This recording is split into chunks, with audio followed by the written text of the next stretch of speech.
Welcome to Rider Nation Station, presented by American Manufacturing Solutions, your total logistics partner, investing in Rider Nation Station and St. Mary's, Ohio, and to our other fine sponsors.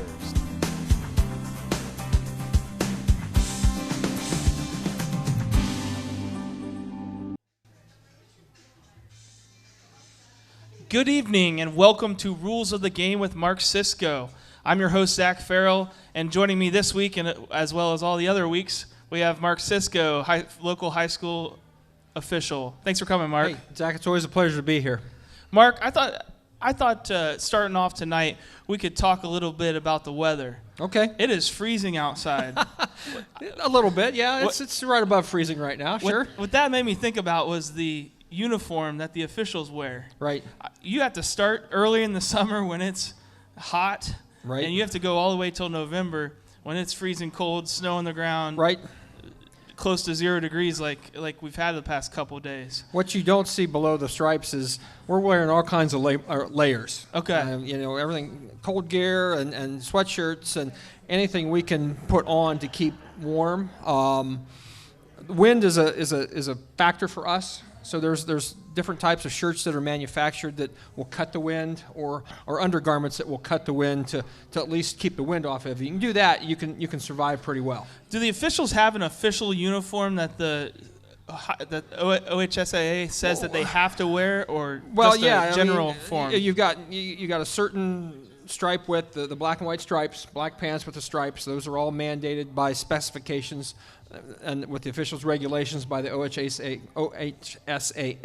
Some states have different uniform requirements, so you might see thin stripes, you might see different types of pants, so to speak, but we're all pretty much the same. It's black stripes, black pants, white or black hat, depending on where you are in the field, and mostly black shoes. Do they keep that going year to year so you don't have to keep buying uniforms? Pretty much. I mean, several years ago, they went from the thin striped shirts to the wider striped shirts, and that was a change for everybody. And then recently, they made us wear logos on the hats, the OHSAA logos, which, okay, fine. But they try to keep that to a minimum to avoid expenditures in uniforms. Excellent. Well, I appreciate that. Just started thinking about it as we were walking in, and I thought, what kind of a uniform that you guys have to wear or not. So thank you very much. Oh, no problem.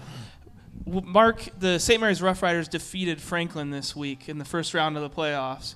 They will be going next week against Trotwood at Sydney. Right. Rider Nation Station tomorrow night actually will be there at the game. Very excited for that. We'll have all of your play-by-play live on YouTube, and then the video also will be shown on TSC. Good deal. On Monday night. So very excited about that, but we've got a lot of clips from the Franklin game. So we're going to go through the clips tonight. We're going to see if we have any questions. We are here again at Guarneri's on Spring Street in St. Mary's. If I could have everybody in here give a big round of applause for Guarneri's. They've been a great host to us for this entire year. Yes, great sponsor for Rider Nation Station, and we're so appreciative of them because it's a great place to come and do this show. There you go. So we're going to jump right into some clips, okay. And then I just want to give our viewers at home a little bit of a tease. Be sure to stick around to the end because we have a special guest here tonight. Yes, we do. All right. Yes, we do. So let's jump right in here to the clips. Mark, this first call was a false start call on Franklin. Thought we'd start easy here. Okay. Somebody's going to move. I take it. Yep, it looks like the whiteout out here. I'm glad you could see that. It took me watching about 5 times at home before I figured out which one was. With a little help from the cornerback for St. Mary's. I mean, he was good enough to point that out. If he doesn't point that out, maybe the official doesn't call that. Let's see if it's. So just see how egregious it might be. He flinched a little bit. Yeah, the official is put the whistle in the mouth to blow it dead, and he's throwing the flag. So he got it right away. Help or not from the St. Mary's defense, but it's always good when the defense can help you out. Yeah, excellent. Well, this next clip we have here was a pass interference call on St. Mary's. I can't hold back. I thought it was an awful call. Okay, well, let's take a look and see. See if we got a good look at it. It's tough to see from that angle. Maybe we can look at it again. We don't unfortunately have any other angle, but the corner looks like he's. Boy, when you slow it down like that, that's. From this angle, it looks, it could go either way. It could be a no call. Maybe he got contact early. It's tough to tell on that. The ball is obviously bouncing away. The back judge is standing right where he should be, and hopefully he had a good look at it from start to end. Judgment call, and It not seemed very reviewable in high simultaneous school. to So me. yeah, it might have been bang bang, and if it is bang bang, they tell us to let it go. All right, well, I understand that. I just watching it live, it was hard to see right there. It was Hard a to big take. play too as they Sure were it is. driving down to score. Always is. Yep. Well, this next play, actually, what's nice is that they didn't score on this drive because the St. Mary's defense stepped up and stopped them here on this 4th and 1. Okay.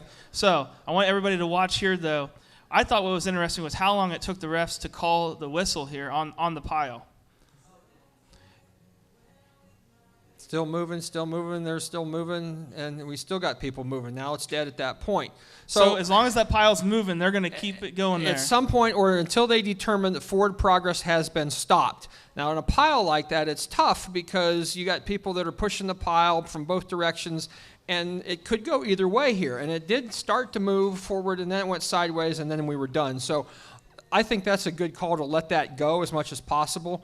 And you got to realize that the whistles do not kill the play. They just affirm that it's done.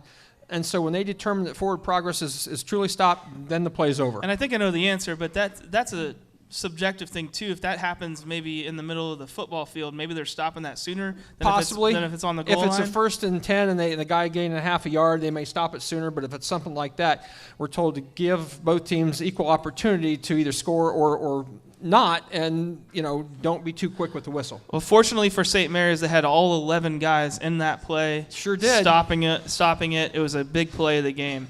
Mark, the next play we have here was a blocked field goal. St. Mary's blocked.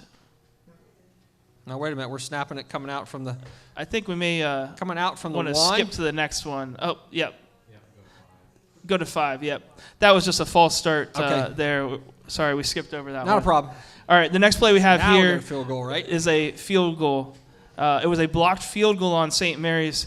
Great play again by the defense. St. Mary's ended up winning the game only by a couple points, so this would have actually they won 14-11. Okay. So this was a huge blocked field goal as it turned out towards the end of the game. We want to keep it going though, because at the end of the field goal, the ball was returned. Number 10, Trey Fisher, throws a block here, and it was called a blindside block. Oh, yeah, that's they're going to get that. You got 3 flags on that. So that tells me, actually, 1, 2, 3, 4. 4 flags. That tells me, first thing is, everybody's watching the football, which is not good in this situation. The good part about it is that is considered a blindside block. Now, if he would have got his hands out there and made contact with the hands extended, that block there would be accomplished the same thing.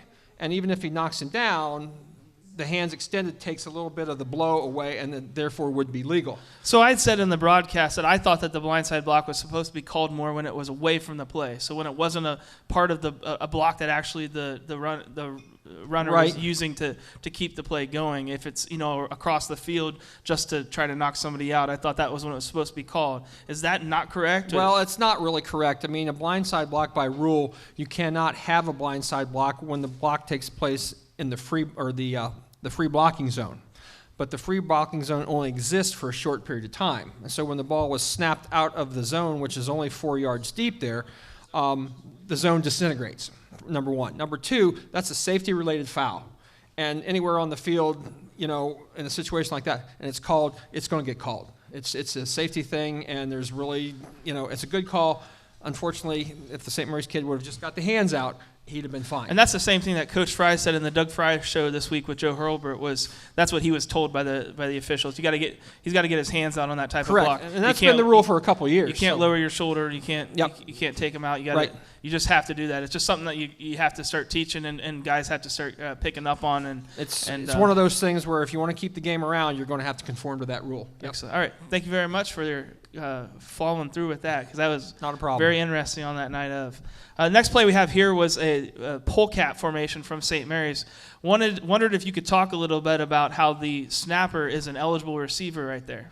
All right, so in that formation right there, in order for the snapper to be eligible, he's got to have the correct number on either 1 through 49 or 80 through 99, and he must be considered on the end of the line. Now, you had these two guys out here wide. They would have had to have been off the line of scrimmage to make him eligible. All right, so and I can't tell if we could run that back again where they may have started. If we can see where their original position was, we can stop it when they get in formation.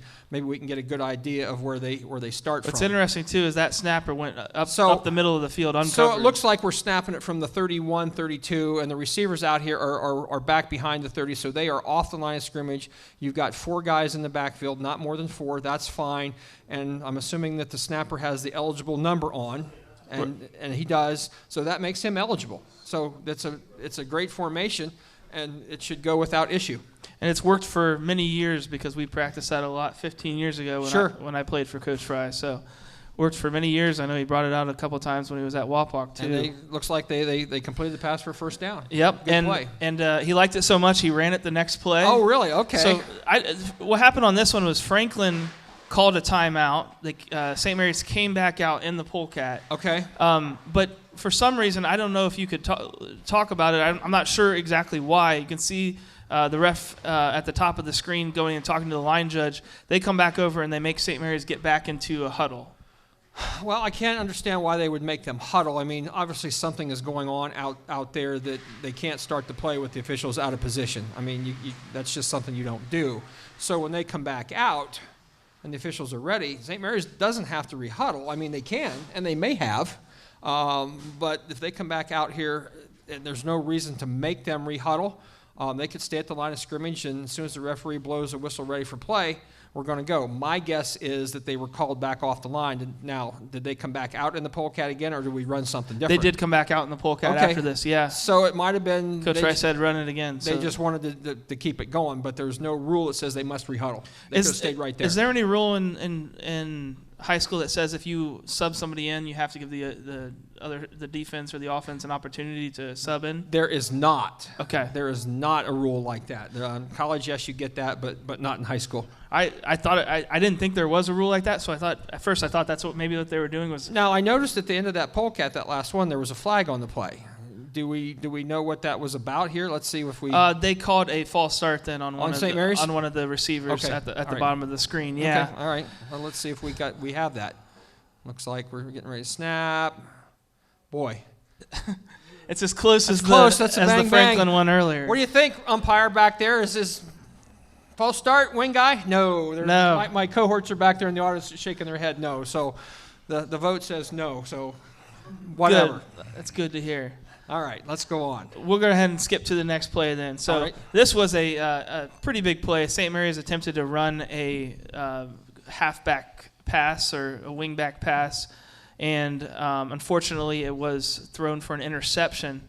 It was very close to the defender having his feet out of bounds. But let's see the end of that if we can. It looks, and I can tell you, we're using the game film here from the team. When we were able to see the replay from the Rider Nation station camera, it looked like a good call. It looked like his right foot gets in there. It looks like it's just barely down, and in high school you only have to have 1 foot down. So if he came down with it and maintained control when he went to the ground, it's a good catch by the defense at that point. We have a second angle of this. Okay, let's see if we can go ahead and look at the next clip, and we're just going to see it from the back view. Yeah, really athletic, great play from the Franklin defender. Yeah, I mean, it looks from this angle. It looks like he made the catch. Made the catch, has possession there, and then the foot in that bounds. Would be the only thing if he maintained it as he came down. So and the official was standing right down on the line. So the only thing I would have liked out of the official is if he'd have been standing still. There was really no reason for him to come running down there. And the spot's going to be what it is. If he'd have been still, they tell us to be still so the eyes aren't jumping up and down so you can get a better look. But I think he made the right call. We saw the next clip. We saw a play like this last week. It just looks like Franklin had too many men on the field, tried to run somebody off, and they got called for it. Last week they were able to. The other team was able to. Defiance was able to call a timeout. This one weren't as easy. Well, it looks like the coach was trying to call a timeout here. They recognize that they got 12, and he's like, "Wait a minute, what's going on?" And it's too late at that point. So Good get by the umpire. It looks like the umpire's got it. And when he notices that, he's supposed to call it basically, not really. I mean, he can. Normally, that's going to be the referee's call back there because he should be counting as well. So you may have had 2 flags on the play. The referee may have thrown a flag as well. We don't know. We don't see it. But the umpire's definitely has it and made it big and says, you're not getting away with that, so it'll cost you 5 yards. Mark, the next clip that we have is a horse collar. Okay. So wanted to take a look at that. It seems like we've had a horse collar play in about every single game this year, one way or another. This was called on St. Mary's. Quick pass out there to the receiver and just out of bounds, pulled him down a little bit. A little bit hard from that angle. Okay. We got another angle that shows it a little bit better. All right, here. let's see. Yeah, the coach is wanting a flag, and I see him jumping up and down. He's helping the official. At first, we thought that it was a late hit, and we were a little upset about that. Right. But then we rewatched the replay, realized it was a horse collar. Oh yeah, he's definitely has him right there. There's no doubt about it. Let's see if we can run that through. Pulls him down. That's a definite horse collar. And the wing official there looks like, I don't know for sure. He was a little late with the flag, but he's maybe processing, which is fine. The coach is helping him out right there, and the back judge definitely has it. So I thought that was interesting too. The back judge threw it in, and then the wing guy. We always like to get help from the coaches because it always helps our game when they know what they're talking about. There's no doubt about it. No, coaches sometimes really have it. They may sometimes have a better angle than what we do. So. Excellent. The next clip here, something I've never seen before, delay a game on a kickoff. So I didn't realize that a kickoff actually has a potential for a delay a game, or does it have a 40-second clock? It's a 25-second clock. Okay. So the referee would have been in the end zone, and he would have held the hand up and whistled it ready for play. And at that point, the 25-second clock runs. And some teams will back there and they'll take their time, getting the kick off, and it just so happened he apparently used up all his time, and it'll cost him 5 yards for that.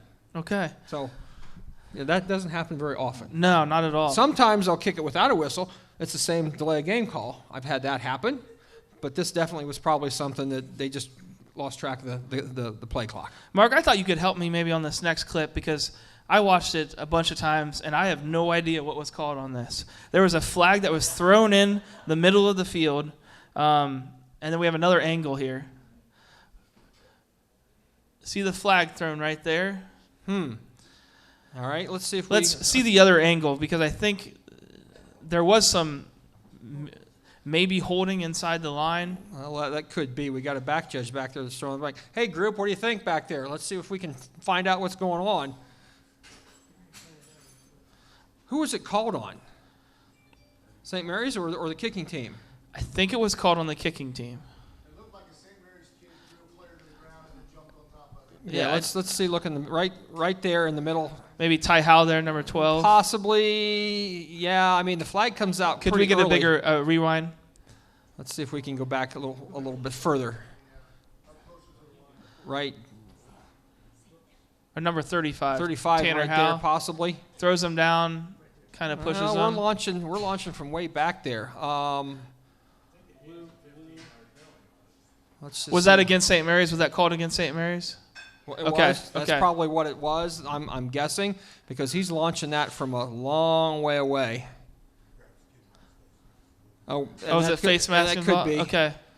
And they probably administered it from the end of the kick, right? Right. Yeah. Okay. Yeah. So it was definitely on St. Mary's, and it was it's PSK foul. So yep, that's probably what it was. Look at the first clip, though. It looked like there's a blindside block on this one. All right. Well, let's see. Dave's saying we've been told that there may be a blindside block on this if we could run first that back clip. a little farther. Let's just see. So, Dave, you're thinking it's on St. Mary's? No, against the kicking team. Oh, all right.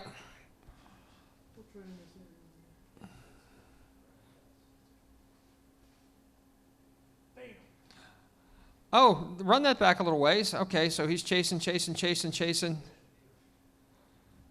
That's probably a foul right there. Yeah, so they didn't call that. They called something. So now we got a hit right there that yes is going to be a foul as well. But that one was thrown by the back judge already. Right, Okay, right. So he's already made a call on something else. So now we've got a foul right here. Should have been called. It was missed. Probably the wing guy down here, or possibly the umpire, should have got that one. And it probably should have been offsetting. And that maybe not. St. Mary's could have declined it to keep the football. If they would have accepted it, then they would have made him re-kick again. Okay. Yes. We're going to go ahead and go to the next clip here. This was a no pass interference called. Okay.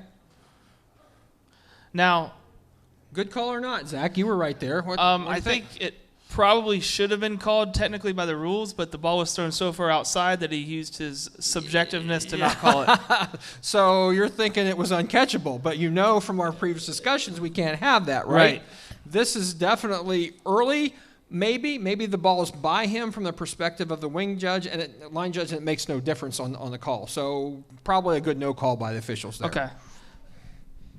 The next one, we have a pass interference that was called. Okay. Yes? No? I What's your don't take? remember this one for Okay. sure. I think it was yeah.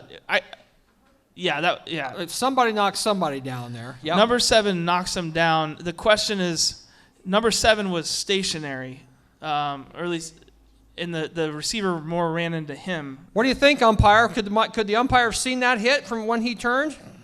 I got my umpires here tonight. All right. Mr. Rich Heil, and he's umpire on my crew. So the umpire's in the middle, and he's turning. He may have caught sight of it, but I don't know if he was around in time. Rich is going, no, it's not happening. I think But the problem it's is, a good call. too, the St. Mary's guy's hands were out, Yep. which definitely, It looked- whether he pushed him or not, it looked like he did. It looked bad. Yep, probably a good call. Number 15, we have pass interference not called. Okay. I thought this was a good call. Just a deep pass play, and frankly, I think the receiver just dropped it. It wasn't really much. Yeah. Contact. It doesn't look like, I mean, if there was any contact, it was after the ball was there. Let's see if it'll. Yeah, that's going to be a bang, bang, and unless he's restricting the arm, and it doesn't look that way. So probably a good no call. But on the second clip that we watched tonight, I thought that was just as bang bang as the, Well, as the second one. You could be right. Yeah. You could be right. You should maybe wear the stripe. We have one more angle All right. of this. All right, And let's see. this is, by the way, our last clip tonight. Okay. So. All right, let's take a look.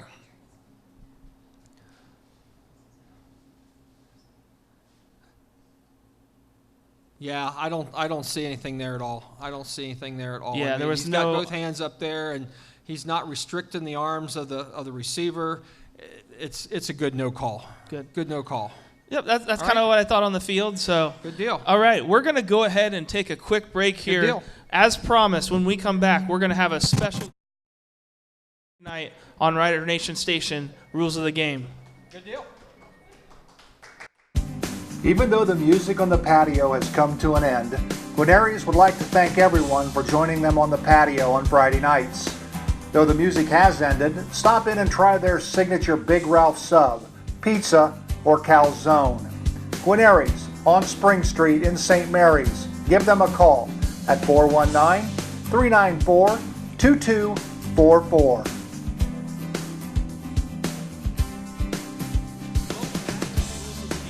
I'm your host, Zach Farrell again, and I'm no longer joined by Mark Sisko because I've got Denny Craft in here with me. So I've traded a ref for a line judge or a lineman. That's right. All right. Judge. Denny, and make sure you're talking right into there. I saw on Facebook that you are, I guess, stepping away from the field as an official in high school. So we thought we wanted to try to have you on this week. Just was curious when you got started with your high school with officiating football games, how long it's been, and what got you into it? Well, I went to a JV game on a Monday night, and I'm standing in the end zone, and the referee on the field was Mr. Hartwell. He used to be a teacher at St. Mary's High School, and he needed help. And he asked if I would like to help. At that point, anybody was good out there at that time, so I said, yeah. So then I took the class in Lima from Don Mack and Bill Bruno, and from there it's been 44 years. So 44 years that you've been officiating in high school. Do you have any famous or memorable calls or famous games or memorable games that you, off the top of your head, you could talk about right now? All the games are famous. Yeah. All the calls are. Yeah, you ask the coach, every call is, spectacular, so they love us. What about any stadiums or did you go into the playoffs at all? Or Yes, I was in several playoff games. Worked Crew 13 one year, so I had 3 games, so yeah. did you ever get a chance to work with Mark Cisco? And Not in the playoff games, but Okay. We've been together 27 years, so. and he's on. You're on his crew, and Yes, I am. And that. So, and then, what are your future plans officiating?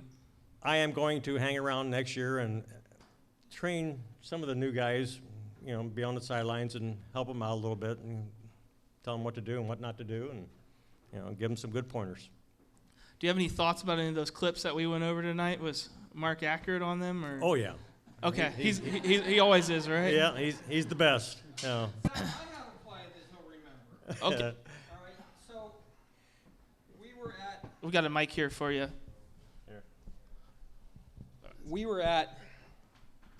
a WBL school, and I won't name the school. And we hadn't been working too many years together, and all of a sudden, I hear a whistle from Denny's sideline and look over, and his flag is up there in the lights. So I know Denny enough, and I looked at Denny and I said, do you have what I think you do, which is an unsportsmanlike conduct penalty? And he just nodded, and we administered the foul, probably within 15 seconds, so to speak, and the flag was still coming down by the time we were done. I remember that Denny apparently was having a bad night, according to one of the coaches. And Yeah. he said one of the magic words that you don't say to Denny, and it was enough to draw the flag. Yeah. So you remember that, don't Oh, you, Dad? yes, I do. I thought And you would. Actually, we saw him at the last game. I know you said it was the same guy. The Yeah. same guy. Different school, right? Yeah, different Yeah. school. Yeah. So, But yeah, he It remembered happens. me, and we shook hands and had a good night. Well, Denny, as the line judge, as the wingman, do you get more of the brunt of the from the coaches like that? You hear all the chatter from all the coaches here. Yeah. So being in the middle of the field, I had the They luxury. have it they have I it had easier, the luxury right? of being a back judge for a few years, and you don't take the abuse on the sidelines. So yeah. Do you have any pet peeves as that line judge? Is it? I would think that the players coming out on the sidelines are tripping over things on the sidelines. That would is bug one of me. the hassles that you try to tell the coaches to try to hold the players back during ball changes. So they like to take the field a little bit quick. So, yeah. Well, Denny, I really appreciate you being here tonight. I'm going to invite Mark Cisco back up here. He has a little token of his appreciation. And Mark, do you have any other final words for Denny? I have no stories anymore. But Denny, I would, from our crew, we would like to present this football to you that kind of memorializes your contribution to high school football. If you can get a shot of that, this side of it, we've kind of put your name on it and your years of service. Oh, there you go. And I hope you'll put that. And your good, That lovely, is awesome. lovely wife will make good use of that. 44 very years. awesome. And put that in a shrine someplace. Since we made you love get it. rid of your pee whistle, all right. I have not got rid Okay, of my well, pee okay, whistle. maybe, but you did get rid of one whistle and your Yes, I flag did. at the end of the game. Yes, I did. Unlike Yes. wrestlers who leave their shoes on the mat, officials leave their whistles And my flag. and a flag on the field, and he sure did. Yes, And I did. You are to be congratulated for your years of service. I figured and calculated that you've probably seen close to, in your career, 250,000 snaps in 44, 45 years when you look at all the games that you've been a part Probably, of. yeah.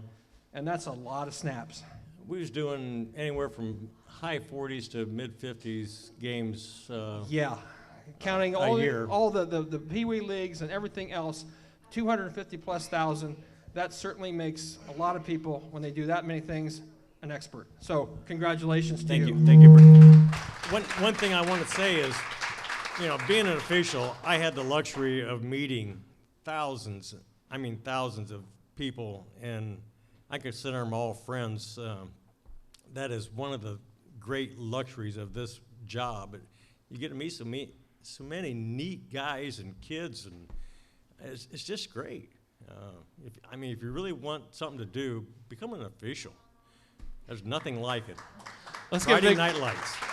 Let's give a big round of applause again. Thank you again, Denny, for being Thanks, with Zach. us. Denny Craft, 44 years as an official, and certainly I think going to be a great trainer with all those years of experience there. So we're going to take another quick break. When we come back, we're going to invite the audience here tonight to ask any questions that they may have. Maybe you can stick around up here and chime in if you think. Love to. We'll be back right after this. Even though the music on the patio has come to an end, Guarneri's would like to thank everyone for joining them on the patio on Friday nights. Though the music has ended, stop in and try their signature Big Ralph sub, pizza, or calzone. Guarneri's on Spring Street in St. Mary's. Give them a call at 419-394-2244.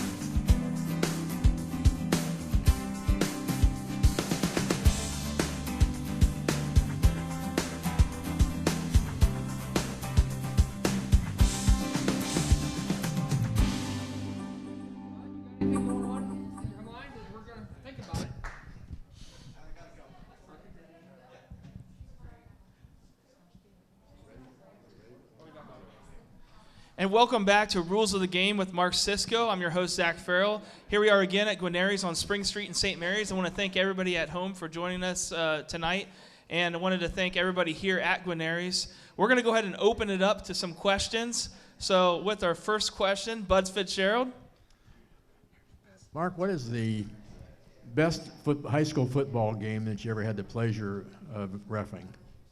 Oh boy, I don't know. I'm going to look at Denny. We've done a lot of good ones. Our best, for me, a good game is a game that's well played and is a tight game. Now I will tell you this, all right. Our last game together was an overtime game. That it was like the game that wouldn't end for us. Somewhere, somehow, somebody knew that Denny's last game and wouldn't let him go. Bless their hearts. I loved it. And Denny had the last call of the game. Now, if that's not karma, I don't know what is. You can't go out with any better way than having a touchdown signal and running off the field. That's the greatest. So, is that memorable? Yes, it is. Yes, it is. Good, Dave. Yeah, Mark. So there was a call for too many men on the field during the Fremont game, Okay. or excuse me, the Franklin game. How long does that player have to get off the field? Well, offensively, they have 3 seconds. So if a player comes in the offensive huddle or even in the formation, 3 seconds can elapse before another player has to start to leave. I mean, he start to leave within 3 seconds. Doesn't have to be off, but at least go. And now that's subjective on the offensive side for me, because if they're in there arguing who's supposed to go in or go out, I may give them a little bit more time because they're not trying to do anything odd there. But normally 3 seconds are it, and they know that, and they're pretty good. Now, defensively, it's a little different in that the defense, by the time my back judge counts who's there, they've got 12. If the quarterback now is standing up, starting to bark signals, that's too late. Now we're going to flag it, something like that. And for that offensive player, if he's got his back turned and he's trying to get off the field and the snap comes, is that too many men, or is it because he's making an effort? Danny? It's too many men, right? Too many men. Yeah, he's making an effort, but he's still on the field when the ball snaps. So that's 5-yard penalty. It's still, illegal substitution, 5-yard penalty, depending, it's administered depending on the circumstances of the foul. So, All right, thank you. You're welcome. Mark, I have a quick question. The Ohio State game this week, and we saw an onside kick. It didn't touch the ground first. It didn't bounce in the ground. It was caught in the air. What are the rules on that? Is it the same in high school? It is not the same. In college, if there was no one up there attempting to come up to make the catch, and I didn't see the play, then the offense is purely allowed to come down and catch the ball in the air. Now, you do that in high school, you got a flag for kick-catch interference. Okay. So the ball's got to at least travel 10 yards and hit the ground before the kicking team can recover it and keep it. That's one of the reasons why they did away with driving the ball into the ground. It would make teams think it was a a kick into the air and things of that nature. So, no, can't happen in high school football. Mark? Yeah. Mark, are there limitations? You started tonight talking about what the officials wear during cold weather. Right. Are there limitations as to what the players can wear? Long sleeves? Do they have to match the team colors? Anything like that? No. Now, there are some things that players can't wear, but let me speak first to the officials. Some of us wear more than others on the field. Denny? Denny doesn't have a lot of extra layers going on, okay, to his credit. So I even tried Carhartts my last game. I know and you I tried got- that, and we I didn't got, let that got happen, thrown did we? out, He so. had them on in the locker room. We said, no, that's not going to happen. But players can wear, they have layers on, and you'll see players now wearing, sometimes you'll see them wearing these sweatshirts with hoodies, and the hoodies coming out back the top of the uniform. Those have been ruled just this week to be perfectly legal. A question was brought up in a game last week in a playoff game where several players had the hoodies and the hoods were out hanging, out of their jerseys. They have been ruled legal, and if you pull on the hood and drag a player down, that's fine. No horse collar, no nothing there. It's simply fair game. So there really isn't a lot of restrictions. They can wear gloves, but they can't be slippery type things. I mean, and you can't wear ball-covered gloves or flag-colored that looks like a flag possibly. So there are some restrictions, but players will load up on especially quarterbacks and other folks that aren't in the middle of the action. You'll see high school kids now trying to emulate college kids, and they're going, with bare arms, and it's 0 out, and they're playing like that. Okay, you can do that, but I certainly wouldn't want to do that. Yeah. So. Now, okay, you said hoodies, the hood is legal to tackle them with. Yep. Okay, what about hair? Hair is perfectly legal, part of the body. Yep, All right. that's already been ruled on. That is perfectly legal. If you're going to wear it that long, you run the risk of having it pulled. Yep, sure do. Seen it happen. It happens. All right, Mark, we've got a question in from the Rider Nation Station mailbag. This is coming from Howie Spencer from, he's in Fort Wayne, Indiana. What are the rules regarding the high school bands? Oftentimes the bands, when can they play, during the play or after the play? And also, a lot of times they're in the end or at the end of the field. What happens if the band is in the end zone or near the end zone during active play? All right, so the Ohio High School Athletic Association have some guidelines. There's really not a rule in the rule books that covers noise, all right?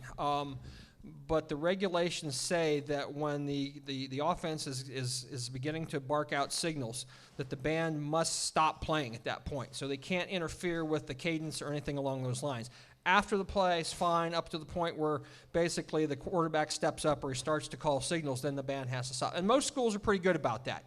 So if we have a problem with something like that, then we have to go to the home administration, and then if it's the visiting team, then he'll get along with the visiting band directors, and they'll work it out. But we have really no control over that.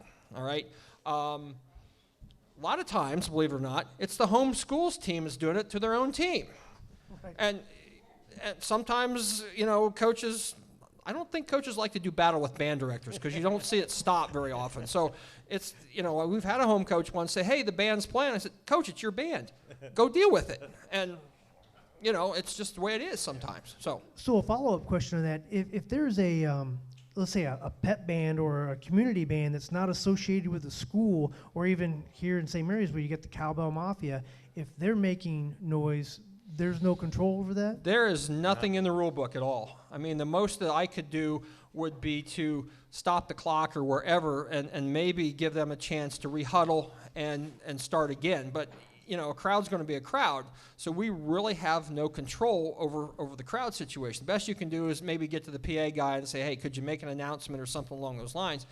But it's really nothing that by rule we can penalize or do anything with. Okay? Thank you. We got a question that came in. We'll say hi to Angie. She's watching tonight too. During the Summerfest vodcast, we had the float, and the Coach Denny Long mentioned a reverse that ended up going for a touchdown. However, the official believed the play was dead due to the tackle of the running back that didn't have the ball, and the official blew the play dead. Is there any way to correct the mistake, especially if it actually went for a touchdown? What you have there is an inadvertent whistle. And the only way to correct that would be to give the offended team in that play situation the opportunity to keep the ball at the spot the ball was when the play was blown dead and count the down, or replay the down. Neither one of those choices are good. All right, it happens. You don't like officials are their own worst enemy, and when that happens, we like to crawl in a hole and not come out for a while, so to speak. We've all had them. They're not pleasant, but fortunately, for most of us, you have them once and you don't have them again, and you hope it's not in a big game. There was a game several years ago in Lima where they were playing the Moeller Crusaders, and one of the officials in that game had 2 of them, and both of them were probably touchdown deprived Lima Senior of a couple touchdowns. It's unfortunate. It happens, but we don't like to have it happen. Okay? Rich Heil, fellow crew member with Denny and Mark. Uh-oh. Here we go. Got a question. I know Denny's probably mentioned this to us before, but I think it'd be nice to have the crowd hear this. What's the strangest thing you've seen happen in 44 years, Denny? It's to you, man. I'm not answering that. We was in Minster one night. No, don't start there. Don't go there. We are live. We can't edit this, just so you know. No, this is good. I gotta do it. We were wearing knickers back in, and Y'all remember the white knickers that the officials used to wear? Yeah. And Mark took a couple steps back, and all at once he was on his backside, and I was on the sideline laughing, and our umpire was laughing. You all were laughing at me. We couldn't stop laughing for a whole quarter. Feet was in the air, mud on the knickers. Yeah, I got the play right, though, didn't I? Yes, you did. Even on your backside. You betcha. That was a good moment. Yeah, that was a good moment is all. I don't know. For me, I don't know. There's a lot of things that happen during a game, and I can't pick out one of them that's stranger than the other. I guess a coach's comment once or twice would be the oddest thing. I mean, you get coaches sometimes that don't understand the rules, bless their hearts, and they want something that just can't be called. I mean, you can't, on a personal foul, they seem to think that it's an automatic first down, and in high school that's not the case. So coaches, inability to comprehend some of the rules sometimes, and bless their hearts, I couldn't call the plays that they're doing, even though I played the game. So we each do our own thing, but we're there to try to help if we can, and make the game go smoother from the kids. So, We got another mailbag. Yep. Mailbag coming from Worcester, Ohio. One of my buddies, Andrew Hackworth, just texted in and said, in soccer, if an official hears a player drop the F-bomb, the player receives a red card, has to leave the game and the next 2. What happens in football if an official catches a player using the F-bomb? At least that's what I think happens in soccer. Well, I can't speak to soccer. You should be talking to my umpire because he's in the middle of all that stuff that goes on. It's a game played by boys becoming men. We try to make sure that if there's stuff said that's not directed at the other team, that it's not loud enough to be heard on the sidelines, no matter which team they're looking at it. Our officials' main mantra was something like this is, would you be proud if your grandmother heard you say that type of thing? And normally it's going to stop it to some extent. Now, they may chew on one another a little bit in the huddle, things of that nature, and we'll let some of that go on. They're not choir boys out there.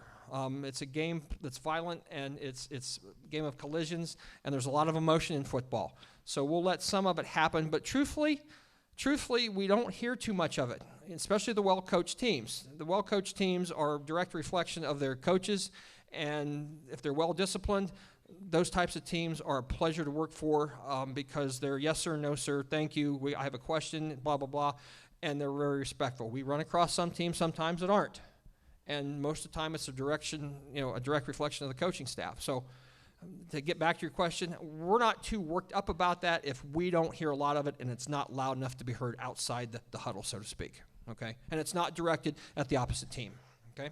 We tell them to clean their act up. Yes. So we've got another question coming in from the Rider Nation Station mailbag. This one's coming from Atlanta, Georgia, from Travis Cross, former St. Mary's Rough Rider. and it actually happened in the Franklin game. There were 2 sideline infraction warnings. Okay. And it seems like sometimes there are particular coaches that seem like they're perpetually on the field. Whose call is that to make, and what are you looking for to keep that coach off? Take that one. That would be my line judge call. If coaches are in that neutral zone, the 2-yard neutral zone, that is a penalty at the time of the snap. They are not allowed to be in there. Same as players, they're not allowed to be in there. So that's why we give them a sideline warning. The sideline warning carries the first one carries no yardage. And it basically is a reminder, hey, you're out here where you shouldn't be, and we're giving you an opportunity to clean that up. And if you don't, then the penalties get more strict as you go through the game. Normally, we try to get those early in the game, and it settles both sidelines down, because if you're giving one to one side, that gives the other side a hint that, hey, we're watching for this, and they want us to watch for this because it's safety related, not only for us, but for the coaches and the players involved. So it's a big deal for the OHSAA. And what is the penalty? The first one, the second time you have to flag them, if they're just out in the restricted area, excuse me, is 5 yards. The next one is 15, charged to the head coach. And if there is another one, it's another 15, and he's gone, because he's responsible for the sideline at that point. All right. So we try very hard to work with them and keep them back and keep them legal. But if worse comes to worse, eventually he'll leave the game, and no coach wants to be tossed for something like that, because if that happens, he's prohibited from further contact with the team at all, locker room, sideline at all, for the rest of the game. In other words, he's got to go sit on the bus. And nobody wants that. We're going to wing you. Try to remind them every so often, hey, give me some room here, guys. Yeah. and they step back pretty fast. So the follow-up to the follow-up from Travis is, you look at a field like Salina. Is there any leeway that you guys give them? Well, there's no room. There's no room on some of these fields, the older stadiums. You know, a lot of the stadiums, though, it may be not the room, the team area is not very deep. But the restricted area goes from 25 to 25. That's 50 yards worth of room. Now, players and coaches, they all like to bunch up where the ball is being snapped. You know, if they would spread out, it's not going to be so much of a problem. But yes, we will give some consideration to stadiums like that. Now, in stadiums where you have the whole track to stand on, there's no consideration going on there. I mean, we're going to make you conform to the rule because you have room, and that's just the way it's going to be. It's a safety-related thing for us, for the coaches, and the players. Okay? We have any others tonight? I think that might do it. I want to thank everybody again. Thank Guarneri's. Let's give them another round of applause for Guarneri's tonight.